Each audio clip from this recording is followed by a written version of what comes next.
தந்தை, மகன், தூய ஆவியின் பெயராலே ஆமேன். மூவொரு கடவுளுடைய அருளும் ஆசீரும் பாதுகாப்பும் வழி நடத்துதலும் உங்களோடு இருப்பதாக. பொதுக்காலம் 4வது வாரம் வெள்ளிக்கிழமை. இன்று மாதத்தின் முதல் வெள்ளிக்கிழமை. இயேசுவின் தெய்வீக திரு இதயத்திற்கும் என்னுடைய இறை இரக்கத்தை முழுமையாக தூய்த்து அனுபவிப்பதற்கும் கொடுக்கப்பட்ட நாள். இந்த நாளிலே இயேசுவின் அன்பு இதயத்திற்கு எதிராக, நமக்காக துடித்து நமக்காக குத்தி திறக்கப்பட்ட அன்பு இதயத்திற்கு எதிராக நாம் சிந்தனையினால், சொல்லினால், செயலினால் செய்த பாவங்களை நினைவுகூர்ந்து மனம் வருந்தி மன்னிப்பு கேட்பதன் வழியாக அந்த இதயத்துக்கு ஆதரவு கொடுப்பவர்களாக இருப்போம். இறை இரக்கத்தை முழுமையாக பெற்றுக்கொண்டு அதை அனுபவிற்கு தடையாக இருக்கின்ற பாவங்களிலிருந்து மன்னிப்பை பெற்று கேட்டு அறிக்கையிட்டு புது வாழ்வை பெற்றுக்கொண்டவர்களாக, இரக்கத்தின் மக்களாக வாழ முயற்சிப்போம். இறைவன் தாமே இந்த நாளின் வழியாக நம் ஒவ்வொருவரையும் ஆசீர்வதிப்பாராக. அன்பு சொந்தங்களே, நாவினுடைய அறுசுவையை பற்றி நாம் கேள்விப்பட்டிருப்போம், அறிந்திருப்போம். அவை இனிப்பு, கார்ப்பு, கசப்பு, புளிப்பு, துவர்ப்பு, உவர்ப்பு என்பவை. இந்த அறுசுவைகளும் உணவிலே சரிவர சமபங்கு வகிக்கின்ற பொழுது அது உடலுக்கு பலனை கொடுக்கக்கூடியதாக இருக்கின்றது. உடலுக்கு தேவையான சக்தியை, ஆற்றலை, தாதுக்கு உப்புக்களை கொடுக்கக்கூடியதாக இருக்கின்றது. நீடிய வாழ்வை கொடுக்கக்கூடியதாக இருக்குது. நோய் நொடி இல்லாமல் வாழ்வதற்கு துணை புரியக்கூடியதாக இருக்கின்றது. இந்த நம்முடைய உடலுக்கு எவ்வாறு அறுசுவை தேவையோ அதை போலவே நம்முடைய ஆன்மீக வாழ்விற்கு தேவையான 6 சுவைகளை, 6 வழிமுறைகளை இன்றைய முதல் வாசகம் நமக்கு சொல்லி காட்டுகின்றது. அவை 1வது சகோதர அன்பு. இயேசு கட்டளை கொடுக்கின்ற பொழுது 2வது கட்டளையாக கொடுத்து, உன்னை நீ அன்பு செய்வதை போல உனக்கு அடுத்திருப்பவரை நீ அன்பு செய்வாயாக என்று சொல்லி தன்னலமில்லாத அன்பின் வழியாக நாம் வாழ அழைப்பை விடுக்கின்றார். ஏனெனில் யோவான் தன் திருமுகத்தில் சொல்லுகின்ற பொழுது, கண்ணில் காண்கின்ற சகோதர சகோதரர்களை அன்பு செய்யாதவன் காண முடியாத கடவுளை அன்பு செய்ய முடியாது என்று சொல்லுகின்றார். ஆகவே அன்பே நம் வாழ்வுடைய அடித்தளமாக இருக்க வேண்டும். ஒருவரை நேசிப்பவர்களாக இருக்க வேண்டும். இந்த நேசிப்போடு தான் இறைவன் அன்பு செய்ய முடியும் என்று சொல்லி மத்தேயு 5:23 சொல்லி இருக்கின்றார். நீ காணிக்கை செலுத்த பலிபீடத்தை நோக்கி வருகின்ற பொழுது உனக்கும் அடுத்திருப்போருக்கும் ஏதாவது மனத்தாங்கள் இருப்பதாக கேள்விப்பட்டால் காணிக்கை அங்கே வைத்துவிட்டு முதலில் போய் அவரோடு சமரசம் செய்து கொண்டு பிறகு வந்து உன் காணிக்கை செலுத்து என்று சொல்லுவாரே, அன்போடு வந்து நாம் பலி ஒப்புக் கொடுக்கின்றவளை அந்த பலி ஏற்றுக்கொள்ளப்படும் என்று சொல்லப்படுகிறாகவே முதலாவதாக சகோதர அன்பு. சகோதர அன்பு இருக்கின்ற பொழுது வெறுப்பு, வைராக்கியம், போட்டி மனப்பான்மை, காய்மகாரங்கள், விட்டு கொடுக்காத நிலை, ஏற்றுக்கொள்ளாத நிலை, இவை அனைத்துமே தகர்த்தெறியப்பட வேண்டும். பிலிப்பியர் புத்தகத்தில் சொல்வதை போல பிறரை உங்களை விட உயர்வாக நினையுங்கள், பிறருக்கு மதிப்பு கொடுங்கள், உங்களை சார்ந்தவற்றை அல்ல பிறரை சார்ந்தவற்றையே எண்ணுங்கள் என்று சொல்வரை அத்தகைய வாழ்பவர்களாக இருக்க வேண்டும். 2வதாக விருந்தோம்பல் பற்றி பேசப்படுகின்றது. விருந்தோம்பலை பற்றி சொல்லுகின்ற பொழுது, அந்நியரை வரவேற்று அவர்களுக்கு விருந்து படையுங்கள் என்று சொல்லி, உங்களுக்கு தெரிந்தவர்களுக்கு நீங்கள் உதவி செய்தால் அதனால் உங்களுக்கு வரும் பயன் என்ன? மாறாக அறியாத மனிதர்களுக்கு, தேவையில் இருக்கின்ற மனிதர்களுக்கு உதவி செய்பவர்களாக இருக்க வேண்டும். இப்படி நாம் உதவி செய்கின்ற பொழுது நமக்கு என்ன கிடைக்கின்றது? வான் தூதர்களை நாம் மகிழ்ச்சி படுத்துகின்றோம்.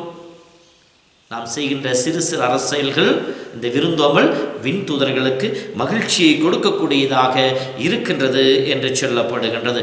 மேலும் இந்த விருந்தோம்பலுடைய அன்பு வாழ்வுடைய வெளிப்பாடாக இருக்கின்ற பொழுது துன்புறுகின்றவர்கள், வேதனையில் இருக்கின்றவர்கள், தனிமையில் விடப்பட்டவர்கள், இவர்களை சந்தித்து அவர்கள் துன்பத்தில் பங்கெடுப்பவர்களாக, ஆதரவு கொடுப்பவர்களாக இருக்க வேண்டும். அதை தன் வாழ்வில் அனுபவித்து அதன் வழியாக பிறகு உதவி செய்வர்கள் இருக்க வேண்டும் என்று சொல்லி அழைப்பை விடுக்கின்றார். 3வதாக குடும்ப வாழ்வு. திருமண வாழ்வை அனைவரும் உயர்வாக மதியுங்கள் என்று சொல்லி, ஏனெனில் இறைவன் படைத்து ஏற்படுத்திய முதல் குடும்பம் ஆதாம் ஏவன் வழியாக அவர்களை ஆசீர்வதிக்கின்றார். பழுகி பெருகி பூமியை நிரப்புங்கள், அனைத்தையும் ஆண்டு உங்கள் கட்டுப்பாட்டில் வைத்துக் கொள்கின்ற ஆசை வழங்குகின்றார். படைக்கும் ஆற்றல், கடவுளுடைய ஆற்றலை பெற்றுக்கொள்கின்ற ஒப்பெயர்வற்ற ஒரு அருட்சாதனம் திருமணம். ஆகவே கணவன் மனைவி கணவனை மதிக்கின்ற, ஒருவர் ஏற்றுக்கொள்கின்ற அந்த வாழ்வு வாழ வேண்டும். அதைத்தான் எபேசியர் புத்தகம் 5 படிக்கின்றோம். கிறிஸ்து உலகை அன்பு செய்வதை போல கணவன் மனைவியும் ஒருவரை அன்பு செய்ய வேண்டும் என்று சொல்லுகின்றார். தன்னை இழந்து அன்பு செய்பவர்களாக இருக்க வேண்டும். பிறரை மதித்து ஏற்றுக்கொண்டு அவருக்கு உரிய மரியாதை கொடுத்து வாழ்பவர்களாக இருக்க வேண்டும். இதுதான் திருமண உறவினுடைய உன்னதமான நிலை இருக்கின்றது. பவுலுடைய சொல்லுகின்ற பொழுது, உண்மையான குடும்பங்களாக வாழ உங்களுக்காக கடவுளிடம் ஜெபிக்கின்றேன், அன்பே உங்கள் வாழ்வில் அடித்தளமாக இருக்கட்டும் என்று சொல்வாராகவே அன்பை பின்பற்றி வாழ்கின்ற குடும்பங்களாக நம்முடைய குடும்பங்கள் இருக்க வேண்டும். நான்காவதாக பொருள் ஆசை. 1 தீமோத்தேயு 6 படிக்கின்ற பொழுது, பொருள் ஆசையே எல்லா தீமைகளுக்கும் ஆணிவேராக இருக்கின்றது. இந்த பொருள் ஆசையினால் சிலர் விசுவாசத்திலிருந்து பிளன்று திரிந்து பல வேதனைகளை தாங்களாகவே தங்கள் மேல் வருவித்துக் கொள்கின்ற சொல்வை. எல்லா பாவங்களுக்கும் ஆணிவேராக இருப்பது பொருள் ஆசை. பொருளாசை வருகின்ற பொழுது சகோதர அன்பு துண்டிக்கப்படும், இறை உறவு துண்டிக்கப்படும், மற்ற எல்லா விதமான பாவங்களும் நம்மிலே வந்து தொற்றிக்கொள்ள ஆரம்பிக்காகவே பொருள் ஆசை வேண்டாம், உள்ளதே போதும் என்கின்ற நிறைவான மனநிலையோடு இருங்கள் என்று சொல்லி மகிழ்ச்சியாக வாழ அழைப்பை விடுக்கின்றார். 5வது நம்பிக்கை. நம்பிக்கையினாலன்றி எவரும் கடவுளுக்கு உகந்தவராக வாழ முடியாது. எபிரேயர் 11:6. நீ நம்பினால் மகத்துவமான காரியங்களை காண்பாய். யோவான் புத்தகம் 11:43. இப்படி நம்பிக்கையோடு வாழ்கின்ற மக்கள் கடவுளுடைய பிள்ளைகளாக இருப்பார்கள், கடவுளுடைய மக்கள் அழைக்கப்படுவார்கள் என்று சொல்லப்படுகின்றது. நம்பிக்கை என்பது என்ன? இறை வார்த்தை மீது கடவுள் வாக்குத்தத்தம் கொடுத்திருக்கின்றார். நான் ஒருபோதும் உன்னை கைவிட மாட்டேன், உன்னை விட்டு விலக மாட்டேன் என்று கூறியிருக்கின்றார். உலகம் முடியும் வரை உன்னோடு இருப்பேன் என்று சொல்லி இருக்கின்றார். உனக்கு துணையாக நான் இருப்பேன், நீ செல்கின்றங்கள்லாம் உன்னோடு வந்து உன்னை ஆசீர்வதிப்பேன். வாக்கு தத்தங்களை கடவுள் கொடுத்திருக்கின்றார். கடவுள் கொடுத்த வாக்கு தத்தம் நிறைவேறும் என்று சொல்லி நம்ப வேண்டும். திரு அருட்சாதனங்களில் நம்பிக்கை கொள்ள வேண்டும். கடவுள் நற்கருணை வடிவிலே, ஒப்புரவின் வடிவிலே, மற்ற அருட்சாதன வடிவிலே என்னை தேடி வருகின்றார், என்னை ஆசீர்வதிக்கின்றார், என்னை மன்னிக்கின்றார், என்னை ஏற்றுக்கொள்கின்ற அந்த நம்பிக்கை நமக்கு வேண்டும். நம்பிக்கையோடு வாழ்கின்ற பொழுது இவை சொல்லுவோம். ஆண்டவரே எனக்கு துணை, நான் அஞ்ச மாட்டேன், மனிதனுக்கு எதிராக என்ன செய்ய முடியும் என்கின்ற அந்த வார்த்தைகள் நம் வாழ்வாக மாற்றப்பட வேண்டும். என் தேவன் எனக்கு துணையாக இருக்கின்ற அந்த உறுதியிலே வாழ்வோம்.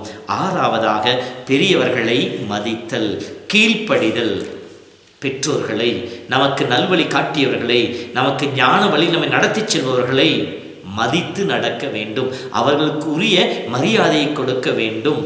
அவர்களை நம் முன்மாதிரி கொண்டு வாழ வேண்டும் என்று சொல்லி அதற்கான வழிமுறையும் நமக்கு சொல்லி காட்டினார். ஆகவே அன்பு சகோதரமே, அறுசுவை உணவு வாழ்வுக்கு நிறைவை கொடுக்கும். இதோ எபிரேயர் புத்தகம் ஆசிரியர் சொல்கின்ற இந்த அறுசுவையின் வழிமுறைகள் நம் வாழ்விற்கு இறை ஆசிரியர் பெற்றுக் கொடுக்கும். இந்த வழிமுறைகளை பின்பற்ற முயற்சிப்போம். கடவுளுக்கும் அயலார்க்கும் அந்த மக்களாக வாழ்ந்து இறை அருள் நிலைத்திருப்போம். கடவுள் உங்களை நிறைவாய் ஆசீர்வதிப்பாராக. ஆண்டவர் உங்களோடு இருப்பாராக. எல்லாம் வல்ல இறைவன் தந்தை, மகன், தூய ஆவியின் பெயராலே ஆமேன்.